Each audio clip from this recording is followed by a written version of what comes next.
नहीं किया गया हो तो आप इस प्रकार के किसी भी कार्यक्रम को नए रूप से शुरू करते हो और साथ में केवल सेवा नहीं मेवा भी मिले, आर्थिक लाभ भी अपने को हो तो वो स्टार्टअप कहलाता है। यहाँ पर हमने लिख रखा है कि स्टार्टअप के लिए आप किस प्रकार से कर सकते हो, और यहाँ हमने ये भी लिखा है कि जो इस समय हाल ही में रिसेंटली जो स्टार्टअप हुए हैं बड़े सक्सेस स्टार्टअप है, जैसे ओला है, उड़ान है, क्रेड है, तो ये बहुत से स्टार्टअप है जिनको आपने देखा होगा।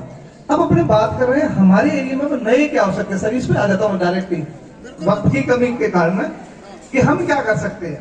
बहुत कुछ कर सकते हैं।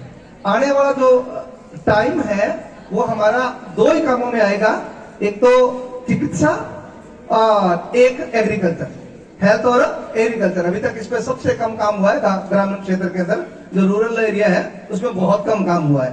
तो अपने यहाँ क्योंकि एग्रीकल्चर बेस्ड इकोनॉमी है, तो एग्रीकल्चर बेस्ड इकोनॉमी है तो आप इसमें बहुत कुछ स्टार्टअप कर सकते हो।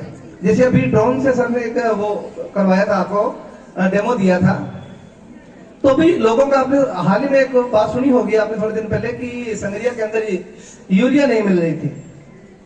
और इसका मैं एक बड़ा प्रत्यक्ष उदाहरण हूँ कि सौभाग्यसी मैं उस परिवार से हूँ जिसमें एमएलए साहब के साथ बहुत अच्छे संबंध है हमारे। तो हम एक दिन कहीं इत्तेफाक से जा रहे थे, तो रास्ते में यहाँ से पीलीभंगा तक 150 फोन से इस बात के आए कि एमएलए जी मैंने 2 गट्टा यूरिया दिला दो, कि 2 गट्टे यूरिया दिला दो। ये बहुत बड़ी समस्या है, आप लोगों को ऐसा लगता होगा।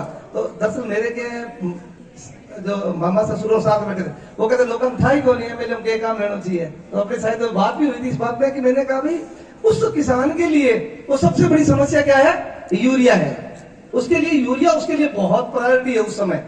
तो अब आप ये काम कर सकते हो कि इस प्रकार का कोई ऐप लॉन्च कर सकते हो जिस ऐप से जहां से यूरिया बनती है, जैसे कि अभी आपने बताया था कि यहाँ लोकल भी कुछ केमिकल्स वगैरह फर्टिलाइजर वगैरह बनते हैं, उनके बीच में और जो उपभोक्ता है उन दोनों के बीच में आप उस ऐप के माध्यम से कड़ी बन सकते हो।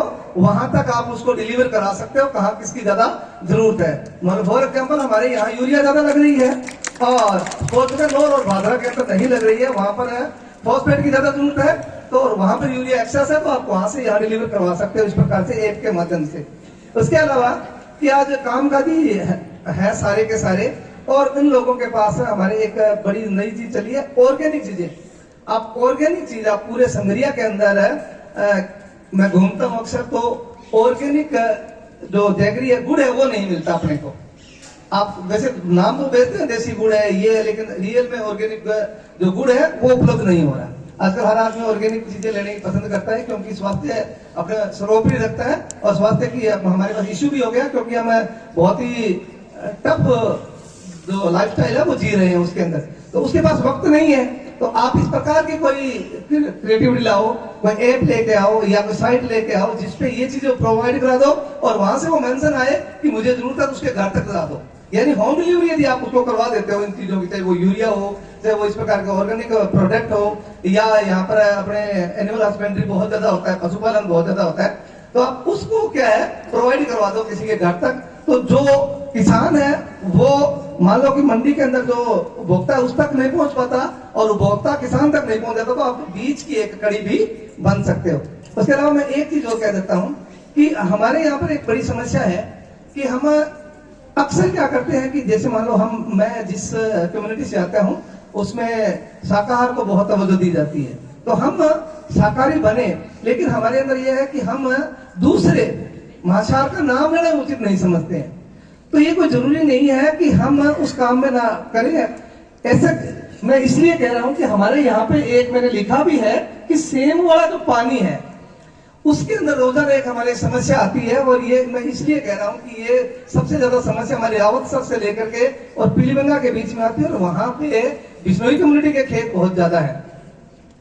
बिश्नोई समाज के जो लोग हैं उनके खेत बहुत ज्यादा है, तो अक्सर उनके पास जब इस पर समस्या लेके जाते थे, मास्टर तुम तो पागल हो गए, आप आके मछली पालन आगे।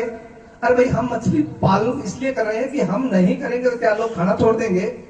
क्योंकि सेम वाले पानी में जो साल्ट वाली जो लवणीय मछलियां होती है वो बहुत अच्छी तरह से वहां पे आपका पालन किया जा सकता है, और आप उसको किसी के ठेके भी दे सकते हो, किसी दूसरी जगह पे दिया जा सकता है। तो इस प्रकार के काम भी किए जा सकते हैं। और जो किसान डिग्गियां बनाते हैं उस डिग्गी पर मछली पालन भी किया जा सकता है, और उस प्रोडक्ट को यहाँ बेचना जरूरी नहीं है, बाहर ले जाके भी बेचा जा सकता है। आप किसान हो, खेत में काम कर रहे हो, तो साथ में पशुपालन भी किया जा सकता है, उसके डेयरी प्रोडक्ट को भी आप बाहर ले जा सकते हो। मेरे ख्याल से इतना ही। ठीक है।